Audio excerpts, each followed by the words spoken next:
আমার দেশের কত ধনী আল্লাহ পাওয়ার জন্য মাহে রমজান আসলে মক্কায় দৌড়ায়, মদিনায় যায়, কয় মক্কায় নামাজ পড়বো, মদিনায় নামাজ পড়বো। এক রাকাত নামাজে 1,00,000 রাকাতের সওয়াব, এক রাকাত নামাজে 50,000 রাকাতের সওয়াব।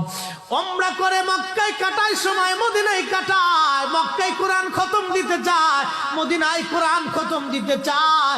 সওয়াব মাহে রমজানে অগণিত সওয়াবের আশায় ব্যক্তিগুলি আল্লাহর ঘরে হাজিরা দেয়, কিন্তু বাড়ির পাশে গ্রামের কত গরিব মানুষ টাকার অভাবে বাবা ভালো ইফতার করতে পারে না, টাকার অভাবে কত মা ভালো সেহরি করে রোজা রাখতে পারে না।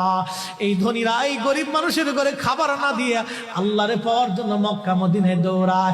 আল্লাহ ডাক দেখো, বান্দা একবার মরে দেখ, কায়দা মতো জুতা দিয়ে পিটামো, আমার বান্দারা না খায় ইফতার করবে, আর তুই আল্লাহ পাওয়ার জন্য মক্কায় আইছো, এমন আল্লাহ আমি ধরা দেব না।